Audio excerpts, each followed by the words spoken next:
Selamat datang di Otherworldly Horror, di mana suara ketukan di balik pintu bisa lebih nyata dari apa yang kau sangka.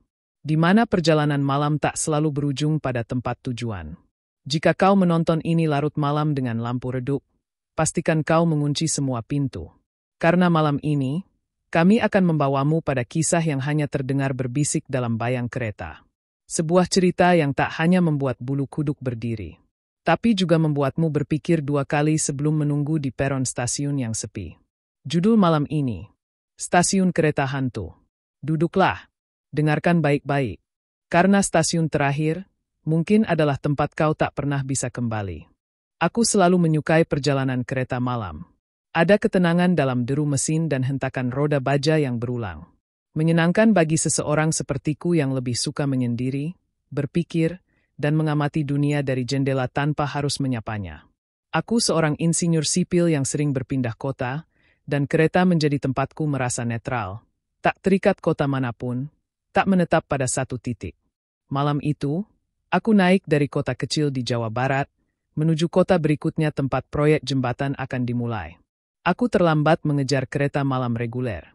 Dan menurut petugas loket, hanya ada satu keberangkatan tersisa. Kereta Argo Sancaka 307, berangkat tengah malam. Aku belum pernah mendengar nama itu sebelumnya. Namanya terasa asing, bahkan di telingaku yang sudah terbiasa dengan nama-nama kereta jarak jauh. Tapi tiket dicetak, namaku tertera, dan keretanya benar-benar tiba di peron 15 menit sebelum pukul 12. Aku naik ke dalam gerbong kedua dari depan. Anehnya, hanya ada 2 atau 3 penumpang lainnya. Mereka duduk diam, wajahnya tertutup masker kain, seperti sedang tertidur atau memilih untuk tidak memedulikan dunia. Interior kereta sangat kuno, berbeda dengan Argo Parahyangan atau Gajayana yang biasa kunaiki. Lampunya temaram, lampu baca tak berfungsi, dan hawa dingin menyelimuti setiap lorong tanpa pendingin udara. Tak lama, kereta mulai melaju. Perlahan, peluit panjang dibunyikan dan kami menembus malam. Aku duduk di dekat jendela. Pemandangan luar hanyalah hitam pekat, sesekali dihiasi kilatan cahaya dari tiang listrik atau stasiun kecil yang kami lewati tanpa berhenti. Aku mencoba tidur, tapi mataku terus mengintip keluar. Ada perasaan ganjil, seperti kami memasuki wilayah yang tidak biasa. Jam di tanganku menunjukkan pukul 1.42. Tiba-tiba kereta berhenti mendadak. Tidak ada pengumuman. Tidak ada suara dari pengeras. Hanya desiran angin yang mendesis masuk dari celah jendela. Aku menengok keluar. Ada stasiun kecil di sana. Tidak ada namanya. Tidak ada papan. Hanya bangunan tua, lampu gantung berkedip lemah, dan sebuah peron kosong dengan bangku kayu yang sudah lapuk. Tertulis angka samar di dinding, S13. Entah itu kode stasiun, atau sesuatu yang lain. Penasaran, aku turun. Kutatap sekeliling. Hanya aku. Tidak ada penumpang lain yang keluar. Gerbong tetap sunyi. Aku melangkah ke peron. Angin malam terasa menusuk. Saat aku berpaling, keretanya telah tiada. Benar-benar hilang. Dalam hitungan detik. Tanpa suara roda. Tanpa deru mesin. Hanya keheningan. Dan aku sendiri. Awalnya aku berpikir ini hanya mimpi atau ilusi kelelahan. Tapi dinginnya angin dan suara gemeretak kayu peron membantah semua kemungkinan mimpi. Aku mencari sinyal di ponsel. Tak ada. Hanya layar kosong. Tidak ada koneksi. Bahkan jam digital ponsel berhenti menunjukkan waktu. Sesuatu terasa aneh dengan tempat ini. Aku menyusuri peron. Ada tangga menuju ruang tunggu, bangunan kecil yang mungkin dulunya adalah kantor pengawas stasiun. Lampu gantung berkedip pelan. Aku masuk ke dalam. Ruang itu penuh debu. Poster-poster lama tertempel di dinding, warnanya pudar oleh waktu. Salah satunya menunjukkan rute kereta. Semua nama kota telah dicoret. Tertulis di bawahnya. Kereta hanya berhenti di tempat yang tertinggal oleh waktu. Aku menelan ludah. Ada yang tidak wajar. Ini bukan hanya stasiun tua, tapi sesuatu yang lebih. Ruang itu terasa dingin, lebih dingin dari suhu luar. Dan tiba-tiba, aku mendengar langkah. Pelan. Menyeret. Mendekat. Aku berdiri diam. Nafasku tercekat. Dari balik jendela retak, aku melihat sesosok wanita berjalan perlahan di sepanjang rel. Dia mengenakan seragam petugas stasiun, tapi wajahnya tidak terlihat. Tertutup topi dan rambut panjang hitam. Langkahnya lambat, seolah terikat pada lintasan waktu yang berbeda. Dan saat dia mendongak, aku tahu, aku tak boleh di sini. Matanya kosong. Tidak ada bola mata. Hanya rongga hitam yang dalam. Aku mundur. Tubuhku gemetar. Kembali ke peron. Tapi jalan keluarnya tidak ada.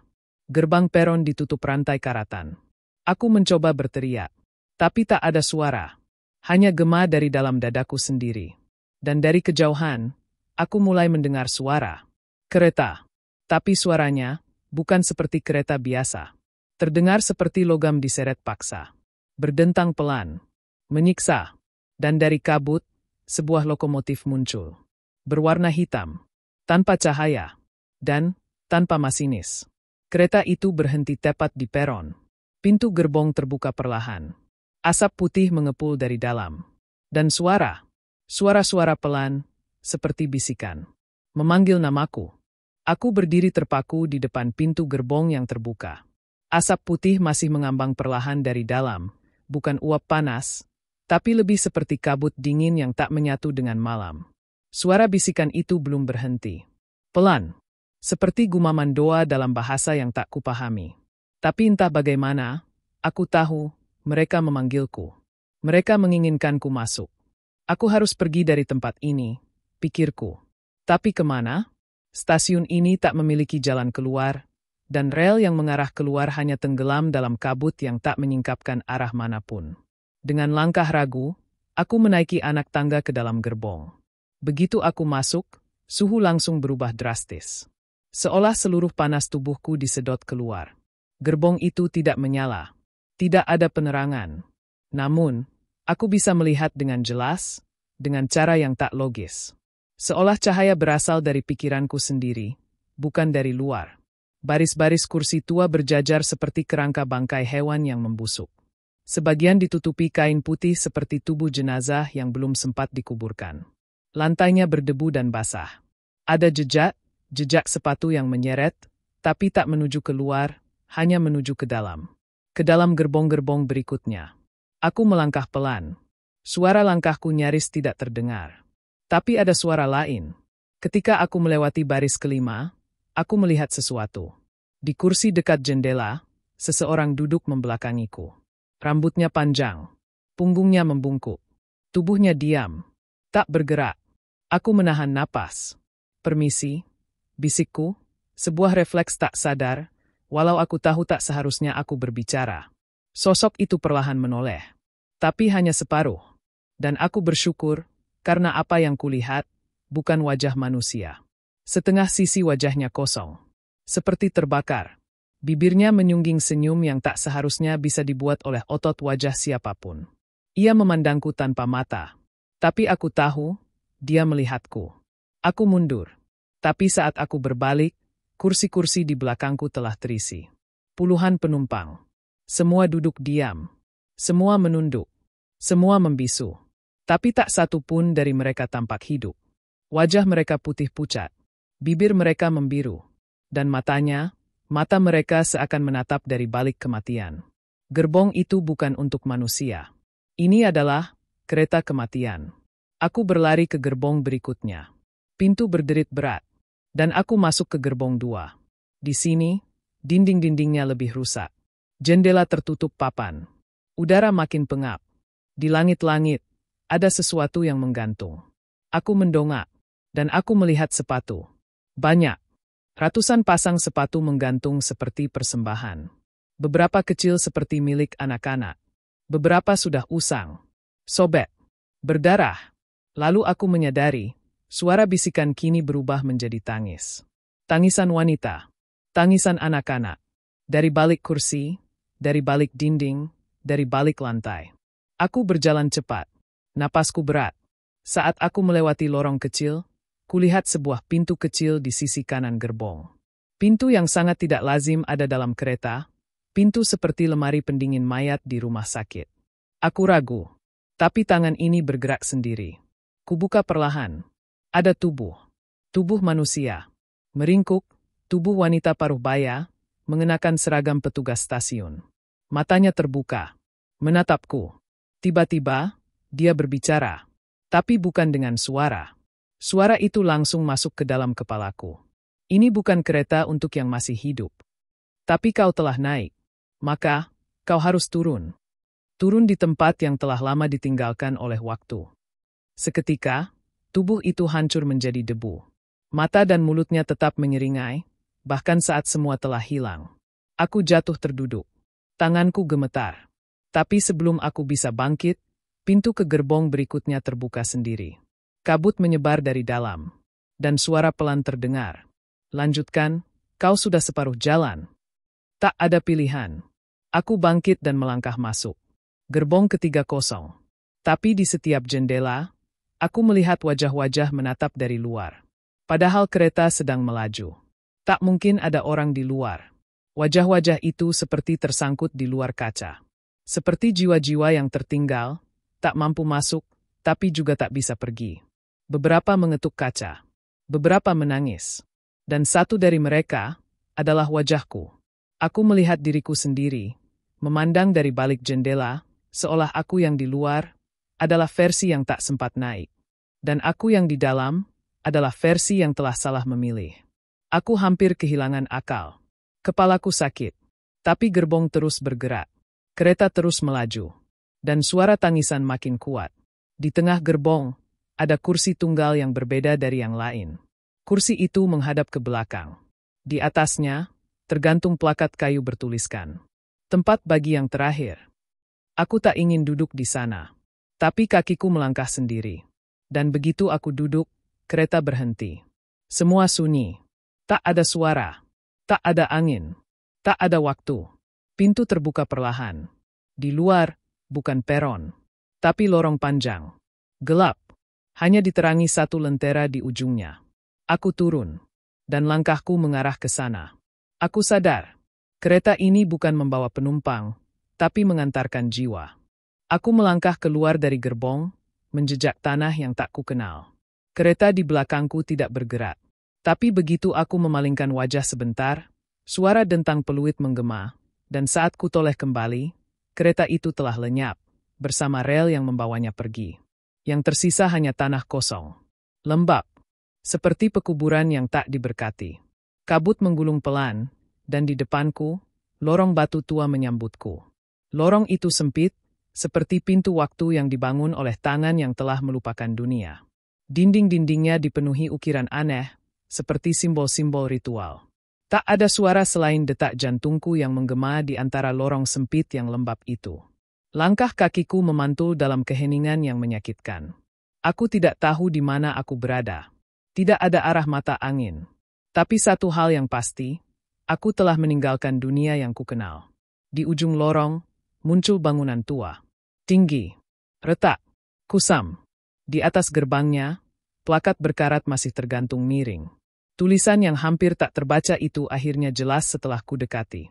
Rumah Sakit Jiwa Arunika, dibuka 1912, ditutup permanen 1963. Tanganku gemetar. Arunika. Nama itu pernah kudengar. Dari kisah-kisah samar di forum-forum yang tak lagi aktif. Dari orang-orang yang mengaku pernah mendengar jeritan dari dalam hutan larangan. Konon, rumah sakit ini ditutup bukan karena alasan hukum atau ekonomi, tapi karena sesuatu yang tak bisa dijelaskan. Pasien-pasiennya menghilang. Petugasnya ditemukan tak bernyawa. Dan suatu malam, seluruh bangunan lenyap dari peta. Tapi kini ia berdiri di hadapanku. Nyata, dingin, mencekam. Pintu kayu besar di depanku terbuka sendiri. Suara engselnya mencicit panjang, seperti keluhan roh yang terjebak dalam pusaran waktu. Aku masuk, tanpa sadar. Seolah ditarik oleh kekuatan yang lebih tua dari segala keinginan. Lobi rumah sakit dipenuhi debu. Kursi tunggu yang patah. Meja resepsionis tertutup arsip tua dan darah kering. Jam dinding retak. Jarumnya berhenti di angka pukul 3.13. Aku menyusuri lorong panjang yang memekakkan kesunyian. Setiap langkah menimbulkan gema, seakan bangunan ini mencoba mengingat kembali setiap napas yang pernah berhembus di dalamnya. Dinding lorong itu tidak biasa. Aku melihat noda tangan, ratusan, mungkin ribuan. Tapi bukan tangan biasa. Beberapa terlalu kecil. Beberapa terlalu besar. Beberapa, terlalu banyak jari. Ada yang tertulis di dinding dengan darah. Kami tidak sakit, kami dibungkam. Aku berhenti sejenak. Napas mulai pendek. Kepalaku berdenyut. Dari ruang perawatan sebelah kanan, kudengar derit ranjang logam bergerak sendiri. Saat kuintip ke dalam, ranjang-ranjang itu menggoyang sendiri, perlahan tapi pasti. Seolah masih ada pasien di atasnya, berguling, menunggu perawat yang tak pernah datang. Aku melangkah lebih dalam, menuju ruang rekam medis. Di sana, lemari arsip berserakan. File tua dengan label nama, pasien 108, pasien 217, dan pasien 000. Yang terakhir membuatku berhenti. File itu lebih besar dari yang lain. Ketika kubuka, isinya bukan data medis, tapi foto-foto. Foto pasien-pasien dengan wajah ditutup kain putih. Di balik kain itu, samar terlihat wajah yang cacat. Wajah yang seperti dimodifikasi, dijahit, ditambahkan, diperbesar, dan di bawah tiap foto, tertulis satu kata yang diulang. Persembahan. Aku memejamkan mata, tapi suara langkah mulai terdengar. Bukan dariku. Langkah itu berat, teratur, menyusuri lorong yang sama denganku. Aku menahan napas dan sembunyi di balik lemari. Sesuatu lewat di depanku. Tinggi, sangat tinggi, berjubah putih seperti perawat. Tapi wajahnya tertutup masker yang kotor, dan tangan kirinya memegang alat kejut listrik yang menyala sendiri, walau tak tersambung. Dia berjalan pelan. Tapi aku tahu, dia tahu aku di sini. Dia tak mencariku. Dia hanya membiarkanku berjalan lebih jauh, masuk lebih dalam, menuju tempat yang tidak bisa kusebut. Aku keluar dan mengikuti arah yang tak kutahu. Tangga menuju lantai bawah menarik perhatianku. Di sanalah biasanya ruang isolasi berada. Dan benar saja, saat sampai di bawah, aku tiba di lorong dengan pintu-pintu besi. Masing-masing memiliki jendela kecil. Aku mengintip satu persatu. Beberapa kosong, beberapa berisi manekin, atau aku harap itu manekin. Tapi di sel nomor 7, aku melihat diriku sendiri. Aku duduk di lantai. Wajah penuh luka. Mata melotot, bibir sobek hingga pipi. Dan saat pandangan kami bertemu, versi diriku itu tersenyum dan berkata tanpa suara, "Kau sudah terlambat." Aku mundur, tapi pintu-pintu besi terbuka serentak. Jeritan menggema dari sel kosong, dari dinding, dari langit-langit. Tanganku menutup telinga, tapi suara itu langsung menyusup ke dalam pikiranku. Aku lari. Aku tak tahu kemana. Tapi lorong itu tak berujung. Akhirnya aku berhenti. Dan aku menyadari, aku kembali ke ruangan awal. Meja resepsionis. Jam dinding. Pukul 3.13. Waktu tidak bergerak. Dan aku masih di sini. Masih dalam rumah sakit jiwa yang sudah mati. Atau mungkin, aku yang sudah mati. Pukul 3.13. Jam itu tidak pernah bergerak sejak aku tiba. Seperti waktu membeku, atau mungkin, aku yang dibekukan dalam dimensi yang tak tercatat di kalender dunia. Aku tidak tahu berapa lama aku berdiri di sana, di tengah lobi rumah sakit jiwa yang seharusnya tidak ada. Tapi suara itu mulai terdengar lagi. Langkah kaki. Kali ini bukan satu. Ada 3. 3 pasang langkah yang mendekat perlahan. Tapi, tak ada tubuh. Langkah itu melewati lorong di kiri dan kanan. Lalu satu langkah, tepat di belakangku. Aku menoleh. Tak ada siapapun. Tapi ubin tempatku berdiri, mendadak retak. Suara tawa pelan, seperti tawa seorang perempuan yang kehilangan kewarasan, mengisi ruangan. Aku tidak bisa bergerak. Kakiku seolah dibekukan oleh udara yang tiba-tiba membatu. Udara menjadi dingin. Bukan seperti angin malam, tapi seperti suhu ruang bawah tanah yang tak pernah disentuh cahaya matahari selama puluhan tahun. Aku berusaha lari. Tapi setiap lorong yang kutuju, membawaku kembali ke tempat yang sama. Lantai, dinding, dan pintu-pintu berulang. Simetris. Seperti aku berada di dalam cermin, yang terus menggandakan labirin. Aku mulai meragukan eksistensiku. Apakah aku masih manusia? Atau aku hanya arwah penasaran yang terjebak dalam pengulangan abadi? Kemudian, pintu di sudut kanan yang sebelumnya tertutup rapat, terbuka perlahan. Dari dalamnya, cahaya biru redup memancar. Dan di sanalah aku melihatnya, pintu aneh. Bukan pintu biasa. Bukan dari kayu atau logam. Pintu itu berdenyut, seperti jantung. Permukaannya terbuat dari semacam jaringan organik, seperti kulit yang tumbuh dari dinding rumah sakit itu sendiri. Di tengahnya, ada simbol aneh yang bergerak sendiri, berputar, seperti mata yang mencoba membaca pikiranku. Aku tak tahu mengapa, tapi kakiku melangkah mendekat. Dan saat tanganku menyentuh pintu itu, seketika dunia runtuh. Bukan secara harfiah, tapi semua struktur realitas seolah ambruk. Aku ditarik ke dalam kegelapan, bukan hitam biasa, tapi kegelapan yang memiliki kedalaman dan bentuk. Aku jatuh, terus jatuh. Tidak ke bawah, tapi ke arah yang tak bisa dijelaskan oleh arah biasa. Aku mendarat di tengah ruang tanpa langit. Langitnya adalah darah, tanahnya adalah daging, dan gedung-gedung berdiri dari tulang yang menjulang, membentuk siluet kota yang tak pernah hidup. Di kejauhan, terdengar kereta berjalan. Tapi kali ini bukan di atas rel, melainkan melayang di udara, tanpa masinis, membawa penumpang yang tak punya wajah. Setiap jendela kereta itu memperlihatkan pantulan seseorang yang berbeda. Dan di salah satunya, aku melihat diriku sendiri. Bukan aku yang sekarang, tapi aku, di masa kecil. Menangis di pojok kamar, menggenggam boneka beruang yang telah compang-camping. Momen itu, momen yang tak pernah kuceritakan pada siapapun. Kereta itu terus berjalan, dan setiap jendela menunjukkan kenangan masa lalu. Bukan hanya kenanganku, tapi kenangan dari ratusan, ribuan, mungkin jutaan jiwa yang pernah naik ke kereta ini. Di dunia ini, waktu tidak linier. Aku bisa melihat hidupku, dari lahir hingga mati, dari kematian kembali ke kelahiran, dalam satu kedipan mata. Aku berada dalam dimensi ketiga, atau mungkin keempat. Tempat di mana arwah yang tersesat berkumpul, bukan untuk dihukum, tapi untuk diingat. Dan saat aku mulai memahami itu, sosok itu muncul. Tinggi, kurus, tak memiliki wajah, tapi mengenakan topi petugas stasiun. Di tangannya, lonceng kecil berbunyi sendiri.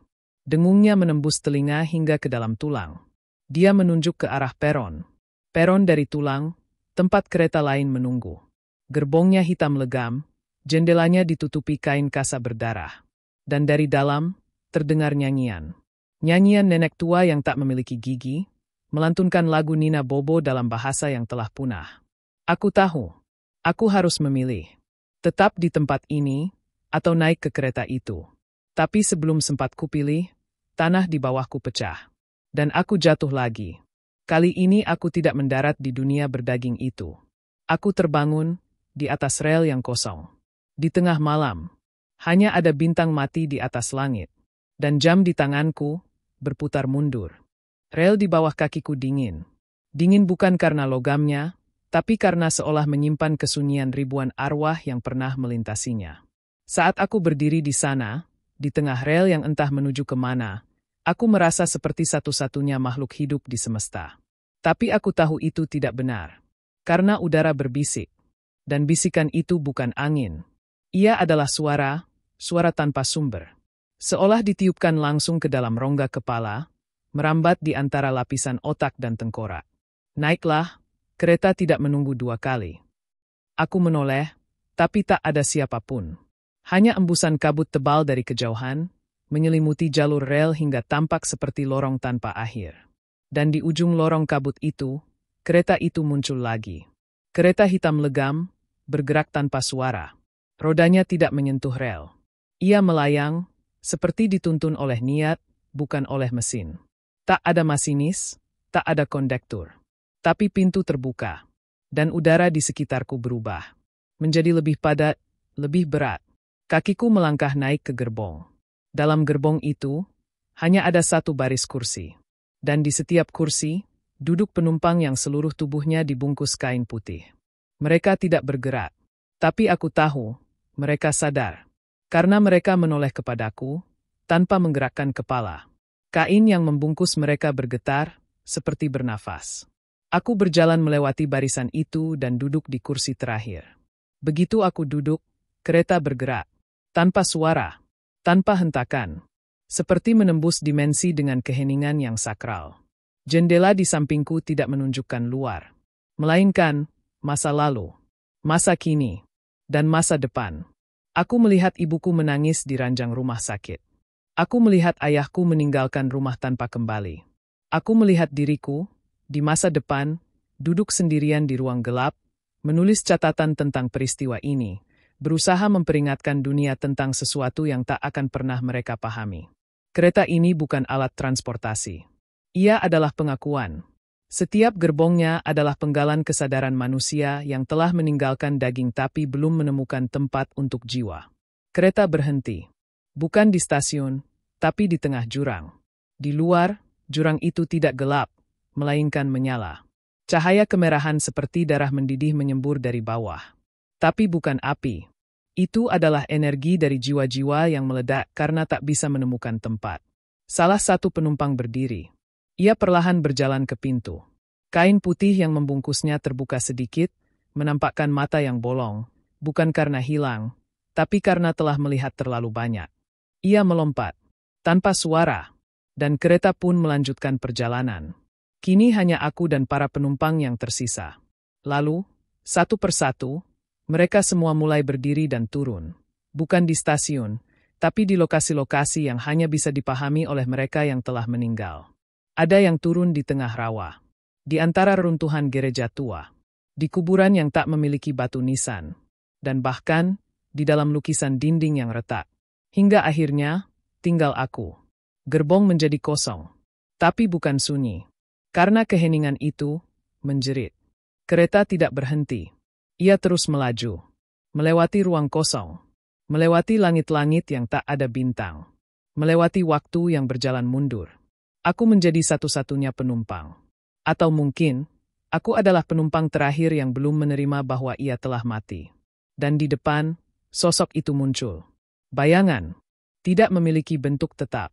Tapi sorotnya, terasa seperti mata ribuan generasi yang memandang dalam satu tatapan. Ia duduk di kursi masinis. Tapi tak pernah menyentuh tuas. Kereta ini tak butuh pengendali. Ia digerakkan oleh rasa bersalah, oleh memori, oleh dendam, oleh segala sesuatu yang pernah ditolak dunia nyata. Kereta ini adalah neraka kecil. Bukan untuk menghukum, tapi untuk membuatmu melihat semua yang pernah kau sembunyikan dari dirimu sendiri. Aku menutup mata, tapi penglihatan tidak berhenti. Karena dalam kereta ini, mimpi dan kenyataan tidak punya batas. Kereta terus melaju, menembus ruang dan waktu. Tapi tidak dalam kecepatan seperti yang kau bayangkan dari kereta dunia. Di sini, kecepatan tidak diukur dengan kilometer per jam, tapi dengan seberapa cepat ingatanmu meluruh dari kenyataan. Aku duduk sendirian. Jendela samping tidak lagi menampilkan masa lalu, masa kini, atau masa depan. Kali ini, jendela hanya menunjukkan satu pemandangan, sebuah peron tua yang ditinggalkan. Kereta berhenti. Tidak dengan bunyi rem. Tidak dengan suara. Hanya, berhenti. Aku melangkah turun. Rel yang kulewati tampak seperti tulang belulang, panjang dan berderet. Dan peron itu seperti ditinggalkan sejak dunia belum punya nama. Kayunya lapuk. Lampu gantungnya berkedip, padahal tak terhubung kemana-mana. Dan langit di atas, tidak gelap, tidak terang, hanya kelabu tanpa emosi. Aku menyusuri peron itu. Setiap langkahku terasa seperti membangunkan sesuatu. Entah tanah, entah jiwa-jiwa yang terkubur di bawah fondasi peron ini. Dan lalu, ada suara. Pertama, hanya desiran. Lalu menjadi seperti desir napas yang dipaksakan untuk tidak terdengar. Kemudian berubah menjadi bisikan. Bisikan yang diulang-ulang dengan irama yang mengganggu. Stasiun ini tak pernah dijadwalkan. Tapi semua akan tiba ke sini pada akhirnya. Suara itu tidak berasal dari satu mulut. Ia seperti paduan suara dari ribuan tenggorokan yang kehilangan bentuk. Dan dari balik tiang-tiang kayu, dari celah-celah lantai yang terangkat, muncul tangan-tangan, kecil, besar, tua, muda, semua berwarna abu-abu, keriput, menggigil. Bukan untuk menyerang, tapi untuk meminta. Meminta dikenang, meminta didoakan. Meminta agar mereka tidak benar-benar lenyap dari ingatan dunia. Aku tidak bisa menahan diri. Aku berlutut, menempelkan telingaku ke lantai kayu peron itu. Dan saat itulah aku mendengarnya, jeritan. Ribuan jeritan yang tumpang tindih, menyatu, seperti sedang berada dalam panci tekanan yang mendidih. Tapi suara-suara itu bukan jeritan kesakitan. Mereka adalah jeritan orang-orang yang ingin keluar dari sunyi. Orang-orang yang pernah hidup, tapi terlupakan. Orang-orang yang pernah punya nama, tapi kini tak tertulis di nisan manapun. Orang-orang yang mati dalam diam. Dan kini hanya bisa berbicara lewat gema peron yang tak ada jadwal kedatangan. Aku mencoba berdiri, tapi kakiku berat. Tanah di bawahku menolak melepaskan. Sesuatu di dalam peron itu menginginkanku menjadi bagian dari mereka. Aku sadar bahwa tempat ini bukan hanya pemberhentian. Tempat ini adalah jebakan waktu.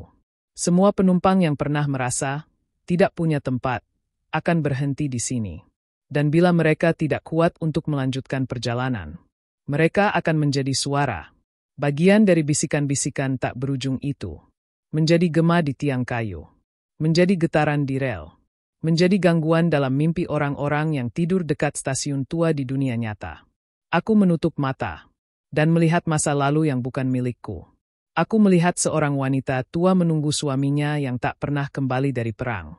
Aku melihat anak kecil duduk di koper, menunggu dijemput oleh ayah yang sudah meninggal 2 hari sebelumnya. Aku melihat seorang pemuda berpakaian pramuka, memeluk erat map berisi surat penerimaan beasiswa. Tapi dia tak pernah naik kereta, karena nyawanya direbut waktu. Semua kenangan itu, milik siapapun mereka, mengalir ke dalamku. Dan aku mengerti, tempat ini bukan hanya peron. Tempat ini adalah tumpukan harapan yang tidak sempat mewujud. Dan aku sekarang berada di antara 2 pilihan. Melanjutkan perjalanan, atau menetap menjadi gema. Tapi kemudian, kereta membunyikan peluitnya. Peluit tak bersuara tapi terasa menembus ke sumsum tulang belakang. Aku tahu, waktuku di sini tinggal sedikit. Jika aku tak naik kembali, aku akan menjadi bagian dari mereka. Aku berdiri, kaki berat, tubuh seperti dililit akar kenangan. Tapi aku berjalan, dan saat aku menaiki kereta, suara-suara itu memanggilku sekali lagi. Kau akan kembali, semua akan kembali. Pintu tertutup, dan kereta kembali melaju. Tapi kali ini, bukan menuju peron berikutnya, melainkan menuju sesuatu yang lebih dalam, lebih gelap. Bukan tempat, tapi penyebab. Aku menoleh ke jendela, dan melihat stasiun itu lenyap, bukan hancur, tapi menguap. Seolah peron itu tidak pernah ada, kecuali dalam ingatan orang mati. Dan aku hanya penumpang yang masih mencoba mengerti kemana kereta ini benar-benar menuju. Aku tidak tahu berapa lama aku merangkak di lorong sempit itu. Waktu seperti berhenti. Rasa tubuh pun seperti melebur. Aku kehilangan pijakan sebagai manusia. Hanya kesadaran yang tersisa, menggantung di antara batas dunia yang bisa dilihat dan yang tak bisa dijelaskan. Tiba-tiba, aku jatuh. Bukan jatuh dalam arti gravitasi biasa. Tapi seolah jiwa ini tercebur ke kedalaman yang tak punya dasar. Dan saat aku mendarat, aku berdiri di atas rel tua yang melayang. Di antara kehampaan. Rel itu panjang. Satu-satunya jalan yang membentang di udara yang tidak berpijak. Di kanan kirinya, kehampaan hitam pekat. Seperti perut dunia yang tak pernah disentuh cahaya. Aku berdiri sendiri. Dan di ujung rel, aku melihat sesuatu. Bukan stasiun. Bukan gerbong. Tapi sebuah gerbang batu. Tertutup akar-akar. Dan di atasnya terukir satu kalimat dalam bahasa yang seakan aku pahami tanpa pernah mempelajarinya. Rel ini mengarah pada ingatan terdalam dari semua yang pernah mati. Aku melangkah. Setiap langkah di atas rel membuat suara denting samar. Seperti lonceng kecil yang hanya bisa terdengar oleh roh. Tak ada angin. Tak ada gravitasi. Tapi setiap gerakan membawa getaran halus. Mengguncang sesuatu yang jauh di dalam pikiranku. Kemudian, dari balik kehampaan, satu persatu bayangan bermunculan di sisi rel. Mereka tidak berbentuk manusia sepenuhnya. Mereka adalah fragmen jiwa yang tersesat. Ada yang menangis tanpa suara. Ada yang berbisik kata-kata tak bermakna. Ada yang sekadar berdiri dan mengawasi. Mengejarku dengan tatapan kosong. Mereka bukan hantu dalam pengertian biasa. Mereka adalah para penumpang yang gagal turun. Mereka tidak menulis nasib mereka. Mereka diam. membiarkan rel memutuskan kemana mereka harus pergi. Dan akhirnya, mereka tak sampai kemana-mana. Salah satu dari mereka mendekatiku. Tubuhnya setengah transparan, bergetar seperti gambar buruk di televisi rusak. Tapi aku tahu siapa dia. Dia adalah aku, versi yang dulu. Versi diriku yang pernah menyerah. Yang tidak melawan saat kenyataan menghancurkan. Yang memilih diam saat suara harus dipertahankan. Bayangan itu menunjuk ke rel di belakangku. Seolah berkata, kamu bisa kembali. Masih ada waktu untuk memilih akhir yang lain. Tapi aku tahu, tidak ada jalan kembali. Kereta ini tidak mengenal putaran. Ia hanya bergerak maju, menuju akhir yang harus dihadapi. Bukan dihindari. Aku terus melangkah. Bayangan diriku tertinggal. Dan kabut perlahan turun dari atas. Menyelimuti rel dengan dingin yang menusuk tulang jiwa. Lalu aku sampai di depan gerbang batu itu. Di tengah pintu, ada lingkaran logam besar. Seperti roda kereta, tapi kecil. Aku tahu, aku harus memutarnya. Saat roda itu berputar, suara jerit baja menembus udara. Dan gerbang terbuka perlahan. Di dalam, aku melihat stasiun. Tapi bukan stasiun biasa. Ini adalah stasiun dunia bawah. Atapnya rendah. Dindingnya dari batu dan tulang. Jam dinding tidak bergerak. Tapi detik tetap terdengar berdetak. Di atas peron, ada kereta yang menunggu. Kereta itu berbeda. Seluruh bodinya hitam legam. Tidak memantulkan cahaya. Roda-roda besarnya berdarah. Di jendela-jendelanya, bukan penumpang yang kulihat. Tapi wajah-wajah ketakutan. Terperangkap dalam ekspresi yang tak akan berubah selamanya. Ini bukan kereta untuk mereka yang mencari jalan keluar. Ini adalah kereta untuk mereka yang tidak pernah menyesal. Aku berdiri di antara pilihan. Naik ke sana, atau menunggu kereta lain. Tapi kemudian, sebuah papan menyala di ujung peron. Kereta penebusan akan tiba dalam 3 menit. Aku mengerti. Tidak semua orang harus naik kereta itu. Ada kereta lain. Untuk mereka yang ingin menebus. Bukan lari. Bukan menghilang. Bukan menyembunyikan dosa. Tapi 3 menit itu terasa seperti ujian. Bayangan-bayangan tadi mulai mendekat. Suara-suara mulai berteriak. Peron mulai bergetar. Dan waktu menjadi kabur. Aku harus bertahan. Harus tetap berdiri. Harus tetap percaya. Bahwa penebusan adalah sesuatu yang bisa dicapai. Bahkan di ujung dunia. Di rel yang menembus kematian itu sendiri. 3 menit berakhir. Suara peluit terdengar. Dan dari balik kegelapan, kereta yang lain muncul. Warnanya putih keperakan. Roda-roda logamnya bersih. Dan jendela-jendelanya memantulkan cahaya redup. Seperti senyuman dari masa lalu. Aku tahu, inilah kereta terakhir. Aku melangkah masuk. Dan pintu tertutup tanpa suara. Rel mulai bergerak. Dan dunia bawah perlahan tertinggal di belakang. Tapi aku tidak lega. Tidak bahagia. Karena aku tahu, perjalanan masih jauh. Dan di ujung sana, masih ada sesuatu yang harus kutemui. Seseorang yang belum pernah kutatap. Tapi selalu menunggu di setiap peron rel hidupku. Kereta bergerak. Bukan di atas rel seperti yang kita kenal. Tapi seperti meluncur di sela waktu. Melewati ruang yang bukan dunia, bukan pula neraka. Melainkan, semacam limbo. Aku duduk sendirian di dalam gerbong. Bangkunya empuk, seperti sofa masa kecilku di ruang tamu rumah lama. Langit-langitnya tidak terlalu tinggi, dan cahaya putih hangat menggantung seperti lampu warung kopi yang tenang. Tidak ada penumpang lain. Tak ada suara roda, tak ada derit. Hanya keheningan yang begitu mutlak hingga aku bisa mendengar detak jantungku sendiri. Lalu aku menyadarinya. Di seberang bangku, ada sebuah cermin besar, bukan jendela, dan di dalam cermin itu, bukan bayanganku yang kulihat, melainkan diriku yang lain. Dia duduk di posisi yang sama denganku. Tapi wajahnya lebih tua, lebih letih. Matanya merah, tapi bukan karena menangis. Lebih seperti terlalu sering melihat kengerian dan menyimpannya sendirian. Aku menatapnya. Ia menatap balik. Tidak ada gerakan. Tapi aku tahu, ia hidup.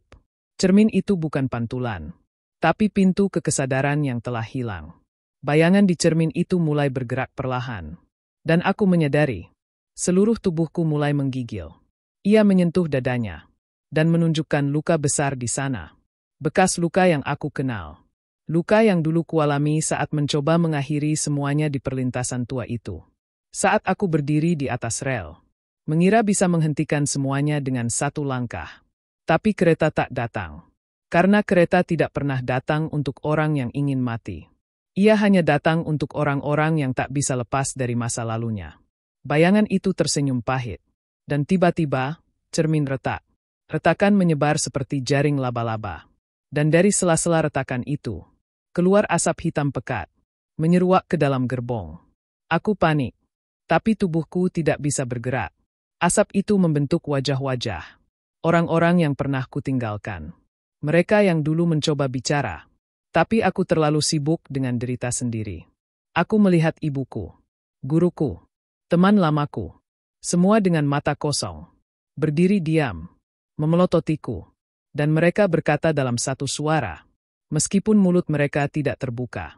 Mengapa kamu naik kereta ini kalau kamu tidak siap melihat ke belakang? Aku ingin menjawab. Tapi mulutku terkunci. Tanganku bergetar. Dan di antara asap itu, cermin benar-benar pecah. Tapi yang tersisa bukan kehampaan. Dari pecahan cermin itu, keluar anak kecil. Usia sekitar 7 tahun. Berjalan pelan di lorong kereta. Anak itu adalah aku. Versi terkecil dari diriku. Saat aku masih percaya pada suara kereta mainan dan boneka kayu yang bisa bicara. Dia menatapku. Dengan kesedihan yang lebih dalam dari semua yang pernah ku tahu. Ia tidak berbicara. Tapi aku tahu apa yang ia ingin sampaikan. Kau tak pernah menyelamatkanku. Kau membiarkanku membusuk dalam kenangan buruk. Aku menangis. Bukan air mata biasa. Tapi semacam darah dingin yang keluar dari mata dan membasahi pipi. Kereta mulai melambat. Satu demi satu, wajah-wajah itu menghilang. Asap mulai surut. Dan anak kecil itu berjalan perlahan ke arah pintu gerbong. Sebelum ia pergi, ia menoleh sebentar, dan untuk pertama kalinya, tersenyum, dan hilang. Pintu terbuka, bukan ke dunia nyata, tapi ke sesuatu yang lebih dalam. Sebuah terowongan ingatan terakhir. Kereta berhenti, dan suara di atas terdengar. Perhentian berikutnya, stasiun jiwa. Aku tahu, aku belum selesai, tapi aku sudah sedikit lebih kuat. Karena kadang, untuk menemukan terang, kita harus melihat wajah kita sendiri di cermin paling gelap, dan tetap memilih untuk tidak memecahkannya. Kereta berhenti, tanpa hentakan, tanpa suara rem, tanpa sinyal peluit. Seperti ia tahu bahwa perjalanan ini bukan tentang waktu, tapi tentang kesadaran. Pintu terbuka, dan di hadapanku terbentang stasiun. Bukan seperti stasiun yang biasa kau lihat. Tak ada papan nama, tak ada petugas. Tak ada bangku atau pedagang. Hanya satu kata yang terukir samar di dinding batu tua yang retak. Stasiun jiwa. Aku melangkah keluar, menyusuri peron yang seolah terbuat dari tulang dan debu. Diliputi kabut yang mengambang di udara. Seakan tempat ini tak mengenal konsep musim. Hanya kesunyian abadi. Langit di atas bukan langit. Bukan pula atap. Tapi hamparan mata. Ribuan, mungkin jutaan. Semuanya terbuka. Mengamati setiap langkahku. Aku tahu apa itu. Itu bukan makhluk. Itu ingatan. Itulah jiwa-jiwa yang pernah singgah. Dan kini tak bisa pergi. Karena mereka telah menjadi bagian dari struktur tempat ini. Langkah kakiku menggema. Meskipun tak ada lantai keras. Aku berjalan. Melewati lorong-lorong kecil penuh simbol tak dikenal. Dan bau besi tua bercampur tanah basah menyeruak ke hidungku. Tiba-tiba, dinding-dinding stasiun mulai bernapas. Dinding itu hidup. Bergerak naik turun seperti paru-paru purba. Dan dalam detik berikutnya, aku menyadari, tempat ini bukan dibangun. Tempat ini tumbuh. Stasiun jiwa adalah makhluk.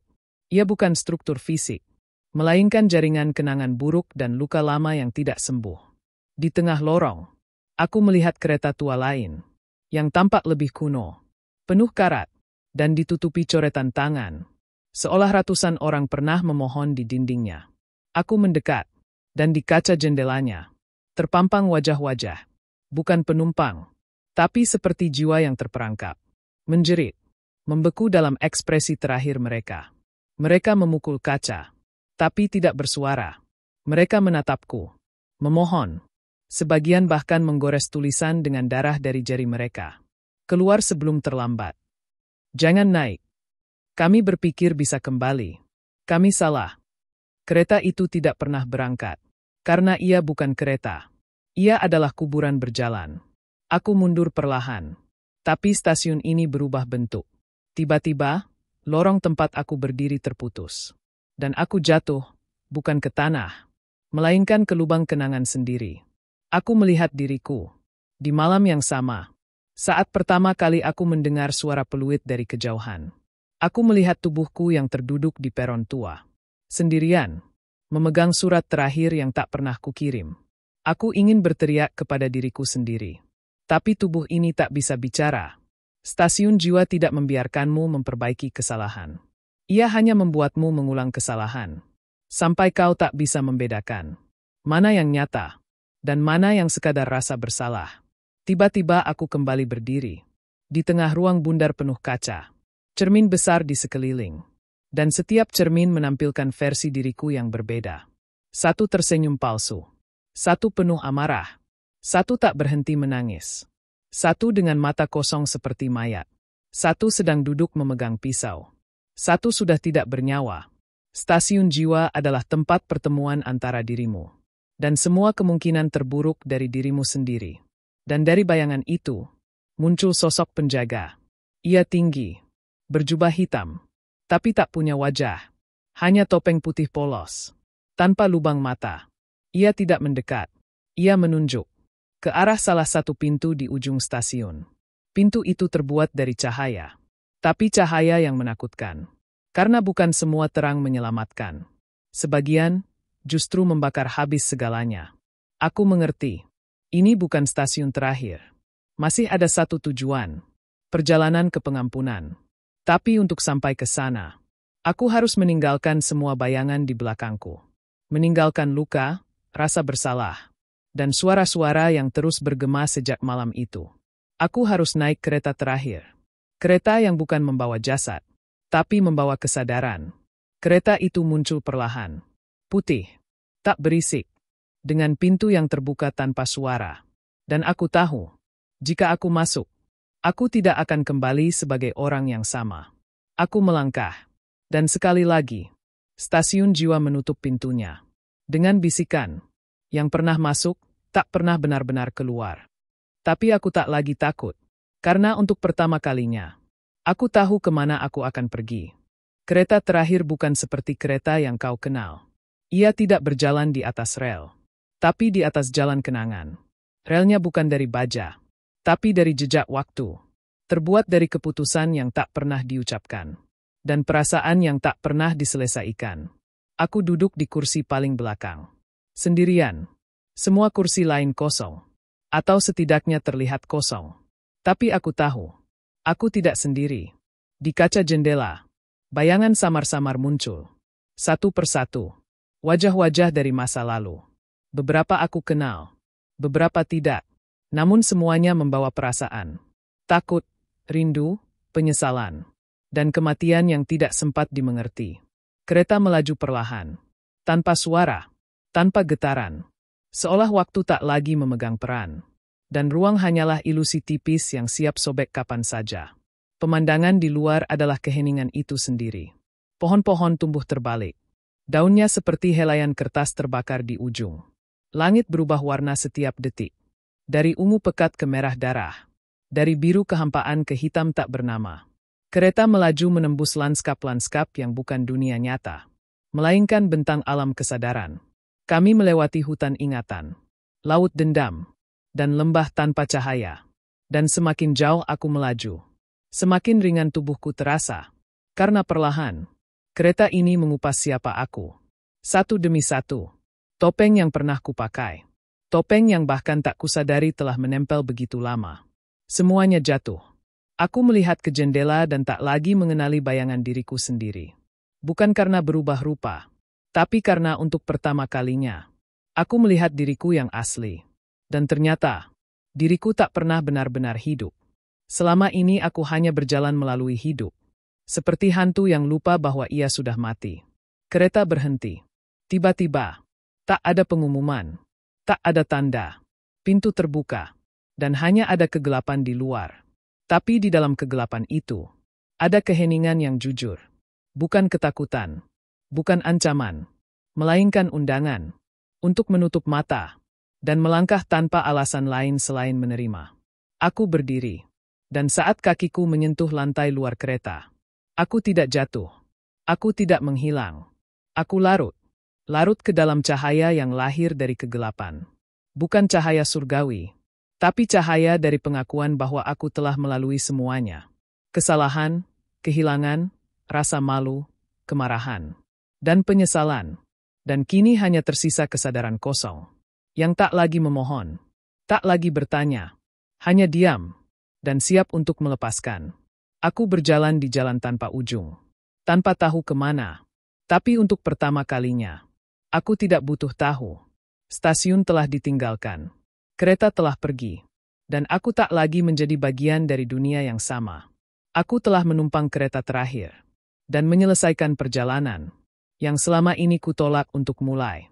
Kereta terakhir menghilang di balik dimensi yang tak bernama.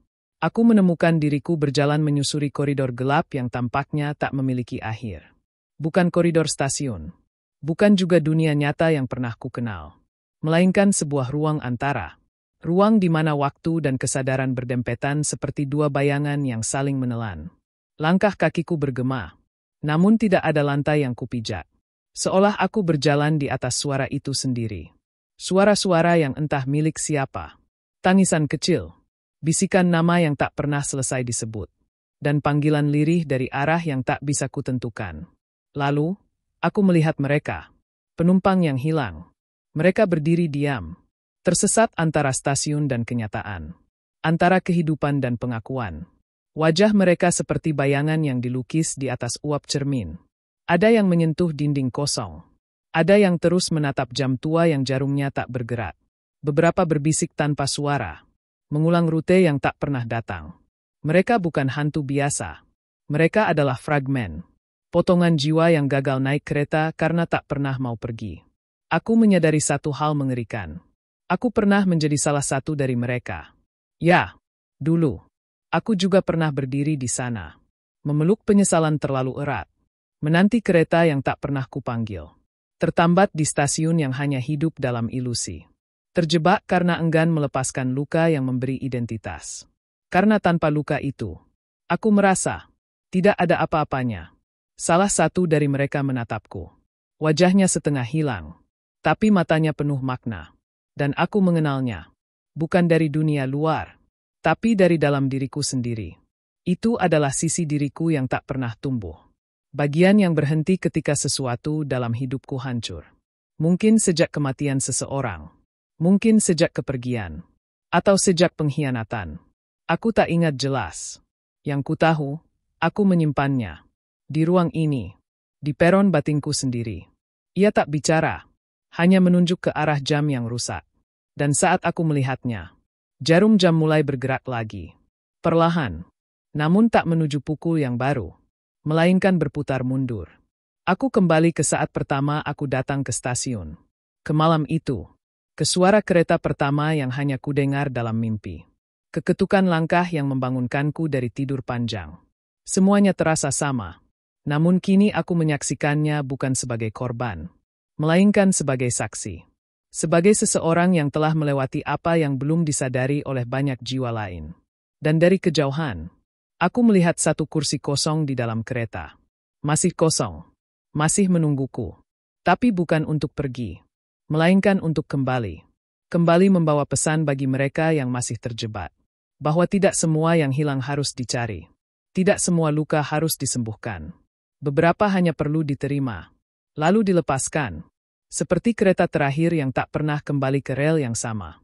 Aku menoleh ke barisan penumpang yang hilang. Mereka tidak meminta ditolong. Mereka hanya ingin dikenang. Dan dalam kenangan itu, mereka perlahan memudar. Bukan menghilang, tapi pulang.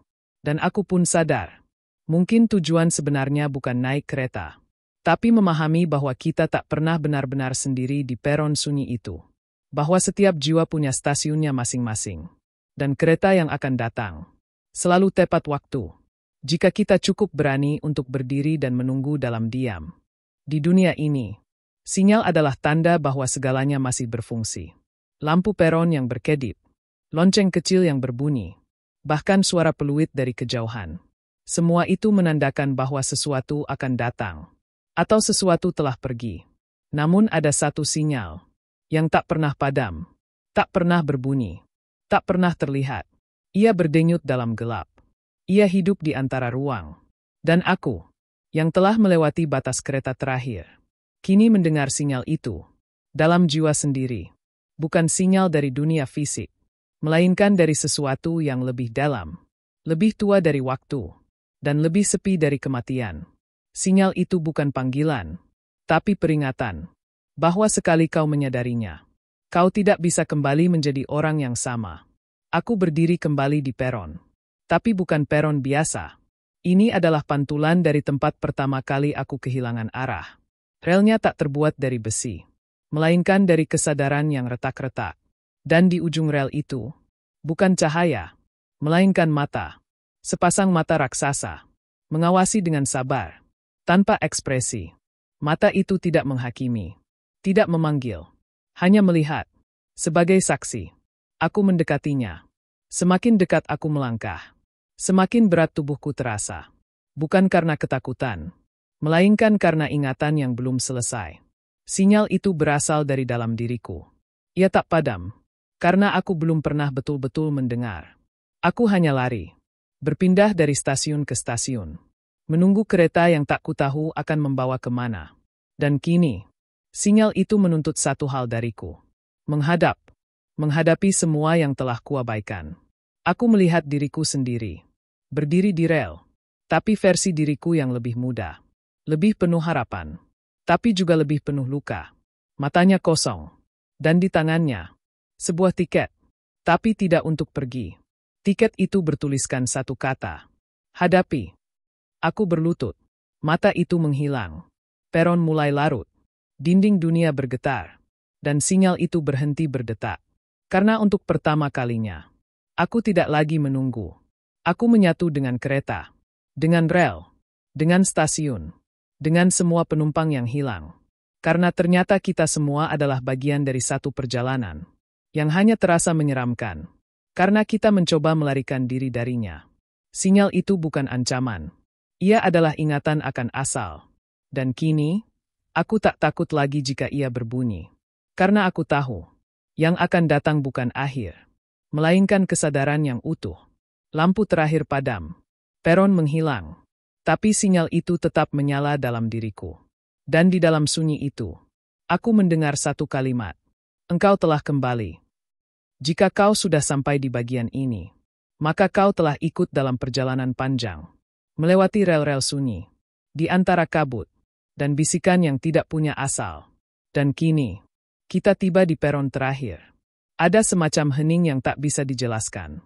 Saat kau sadar bahwa semuanya telah selesai. Bukan seperti bangun dari mimpi buruk, melainkan seperti menjadi mimpi buruk itu sendiri. Dan menyadari bahwa semua itu telah menjadi bagian dari jiwamu. Aku berdiri di atas tanah. Bukan di peron manapun. Bukan di dunia manapun yang pernah kutahu. Tapi di suatu perlintasan antara kenyataan dan kenangan. Stasiun itu tidak lagi berwujud. Ia bukan lagi tempat. Ia adalah kesadaran kolektif dari mereka yang pernah tersesat. Yang menunggu sesuatu yang tak pernah datang. Atau mungkin, takut pada sesuatu yang telah menunggu mereka sejak awal. Di peron terakhir ini, kereta tidak datang untuk membawaku. Karena perjalanan ini bukan tentang pergi, melainkan tentang menghentikan pelarian. Aku menyadari, selama ini aku mencari arti di luar diriku. Menyusuri lorong-lorong kosong, mengejar bayangan, berusaha menjelaskan keganjilan demi keganjilan. Tapi semua tanda, semua suara, semua wajah tanpa mata, hanya ingin mengarahkanku ke satu tempat, diri sendiri. Karena stasiun itu, rel itu, kereta itu, hantu-hantu itu, semuanya adalah bayangan dari jiwa yang menolak menerima luka. Dan begitu aku berdiri di peron terakhir, sendirian tanpa penumpang. Tanpa petugas, tanpa suara apapun, aku merasa damai untuk pertama kalinya. Bukan karena ketenangan, melainkan karena telah memahami kegelapan. Seketika, sebuah suara samar terdengar. Bukan dari luar, tapi dari dalam. Kereta yang kau cari tidak akan datang. Karena kaulah keretanya. Kaulah perjalanan itu.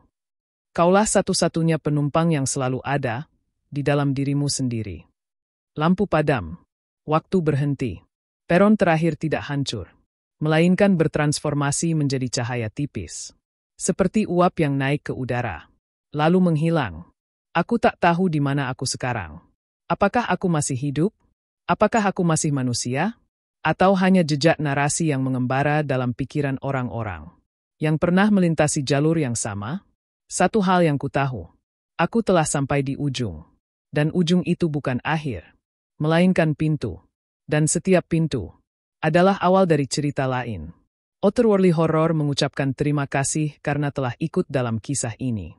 Jika kau masih mendengar, masih merasakan dinginnya rel di bawah kakimu, dan bisikan samar di balik peron sunyi, maka mungkin kau belum betul-betul pergi. Karena beberapa perjalanan tidak pernah selesai. Mereka hanya diam, menunggu penumpang berikutnya. Sampai jumpa di cerita berikutnya. Dan ingat, jangan pernah menunggu di stasiun yang seharusnya tidak ada. Karena kadang, yang datang bukan kereta, melainkan sesuatu yang mencari jiwa.